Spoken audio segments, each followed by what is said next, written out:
chegou o momento de falarmos sobre as leituras do mês, que não foram muitas, porém foram ótimas. Esse foi um mês mais voltado, na verdade, a contos, e eu já vou começar falando de um conto que foi uma releitura barra leitura, porque apesar de eu já ter lido ele, eu não me lembrava, então foi como se eu tivesse lido ele pela primeira vez, lá pro meio da história, que eu lembrei que eu já tinha visto ele em algum lugar, e depois lembrei até que já tinha estudado na faculdade, mas realmente estava precisando de uma releitura, que foi o conto O Espelho, de Machado de Assis, um conto que li aí para o clube de leitura no qual eu faço a mediação, que é um clube de contos insólitos, contos que trazem temáticas inusitadas.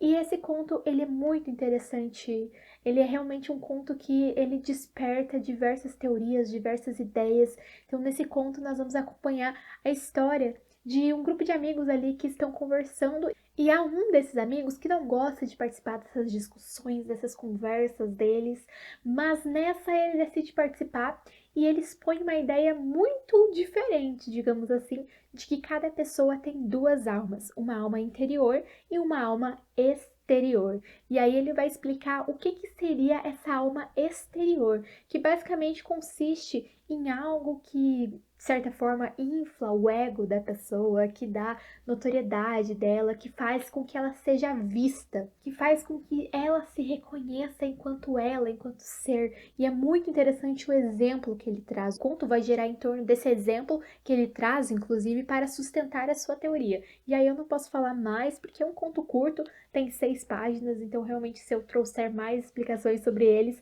vocês pegariam spoiler, e não é a intenção. A intenção é que vocês leiam, porque é um conto curto, é um conto clássico aí de Machado de Assis, importantíssimo, e é um conto que traz aquela temática do insólito que nós amamos por aqui nesse canal. Mais um conto que eu li lá para o Clube Insólitos foi o conto O Orla, de Guy de Maupassant. Guy de Maupassant é um dos maiores contistas de todos os tempos, foi um contista francês, e os contos dele trabalham muito com a temática do fantástico. E é interessante que esse conto, o Orla, ele dialoga muito com a vida do próprio Guy de Maupassant, porque nós temos aqui um narrador perturbado, e esse narrador, ele parece que ele está enlouquecendo, e o próprio Guy de Maupassant, ele enlouquece no final de sua vida, que é inclusive uma das razões aí que o leva à morte. E o Orla é muito legal porque ele faz uma menção ao Brasil também, então, de uma maneira muito inusitada, até engraçada. O Orla nada mais vai trazer ali do que a história de um homem ali de uma classe social abastada, um homem rico, mas ele tem um pequeno problema, ele acredita que ele está sendo perseguido e não se sabe exatamente pelo quê, porque ele não consegue ver o que é que está o perseguindo, mas ele sabe, ele sente a presença, até um determinado momento que ele olha para o espelho e ele não se enxerga nesse espelho, como se tivesse alguma coisa na frente dele, entre ele e o espelho. E aí que ele entende que o que está na frente dele, entre ele e o espelho, é esse Orla, que seria algo que tem uma massa que se camufla no ambiente. Por isso que quando ele olha para o espelho, de início ele não entende o que está acontecendo, porque parece o mesmo lugar devido à camuflagem, mas ele não consegue se ver, porque por mais que se camufle, não vai ter essa ideia do espelho. É muito legal, você tem que pensar um pouco para fazer as relações, mas vale a pena a leitura. Esse também é o conto mais famoso do Guy de Maupassant, acredito eu. Depois, também para o clube inclusive salvou as minhas leituras, porque o mês de abril foi um mês que eu realmente não tive tempo nem de respirar direito, sabe? Foi um mês muito corrido, muitas coisas para fazer, e acabou que não li tanto quanto eu gostaria, mas as leituras do clube eu sempre faço, porque eu sempre participo, afinal eu faço a mediação, então foi realmente que me deu esse incentivo, por isso que é legal, participem do clube e é gratuito. Quem quiser participar pode deixar o seu e-mail, o seu WhatsApp aí nos comentários que eu vou entrar em contato. E tudo isso para dizer que esse conto de agora também foi lá do clube, nós escolhemos, que é o conto Caso do Senhor Valdemar, de Edgar Allan Poe. Um conto, assim, bem diferente. Vai trazer a temática do mesmerismo, algo relacionado a uma força que a pessoa exercia sobre a outra, bem parecido com a ideia realmente da hipnose, mas tem as suas diferenças.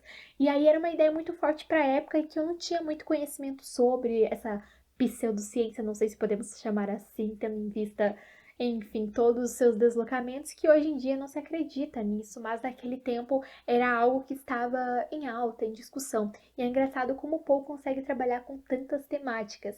Esse é um conto realmente que ele é curto, ele tem menos de 10 páginas, mas os acontecimentos dele são poucos, então tudo que eu falar pra vocês seria quase que contar o conto.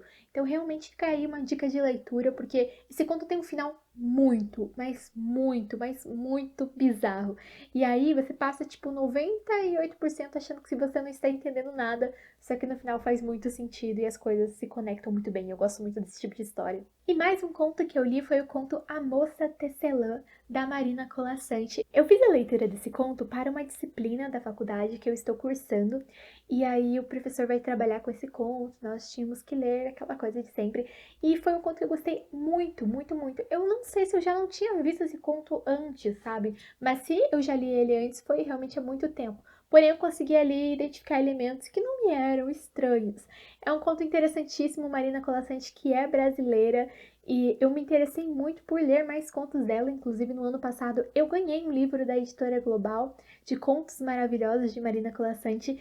E esse conto aqui que eu li agora, ele me deu assim um incentivo para ler aquele livro, porque a escrita dela é uma escrita leve, mas é uma escrita tão bem construída, sabe? Que realmente te dá vontade de ler mais e mais. E por ser leve é algo que não te cansa. Então o conto tinha ali, acho que 6, 7 páginas, mas assim, eu li tão rápido que eu nem notei quando estava virando a página e de repente já chegou na última. É realmente muito bem feitinho e é um conto que, por mais que tenha uma temática sobrenatural, não dá medo e muito pelo contrário, chega a ser até mesmo engraçado. É muito interessante como a Marina consegue construir isso. Depois eu li um livro, na verdade, dizem que é o primeiro romance de Júlia Lopes de Almeida, mas eu considero ele uma novela. Porém, um livro incrível, um livro sensacional. Sério, recomendo muito que vocês leiam, principalmente quem quer conhecer o trabalho da Júlia. Eu já recomendei contos dela aqui no canal, já há vídeos sobre esse tema, eu vou deixar ali na descrição e no primeiro comentário fixado, porque é realmente uma escritora muito injustiçada na literatura brasileira, que tinha tudo para fazer parte da Academia de Letras, mas na época dela não pôde, porque ela era mulher e mulheres eram proibidas na academia. Todo aquele negócio que a gente sabe como era, né? E como, infelizmente, de algum jeito ou de outro ainda é. Mas esse livro traz uma temática muito bonita, muito tocante, sabe? É um livro emocionante, triste, mas por mais que ele seja triste, ele não é assim, aquela tristeza que vai te deixar no fundo do poço, sabe? É mais uma tristeza de leve, digamos assim. E nós vamos trazer a história então da Marta. Na verdade, a Marta está no presente, trazendo as suas memórias de infância, de adolescência, períodos muito pobres de sua vida, mas ela não pensa apenas em si, ela não lembra apenas de si desse livro, mas, sobretudo, talvez eu diria, da sua mãe, dessa figura materna, dessa mulher brasileira, dessa mãe brasileira e de tudo que ela faz pelos seus filhos. É um livro belíssimo e já há a resenha dele aqui no canal. Confiram porque ficou muito legal.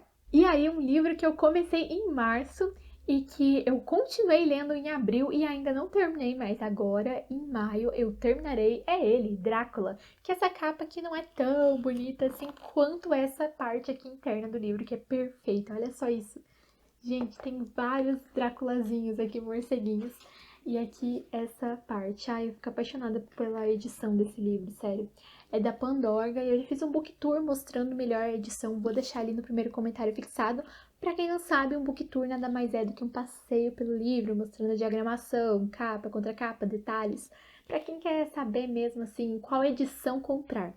E aí, muitas pessoas comentaram naquele vídeo que essa tradução da Pandorga era ruim. Só que até o momento eu não vi nenhum erro, assim, estou na metade do livro.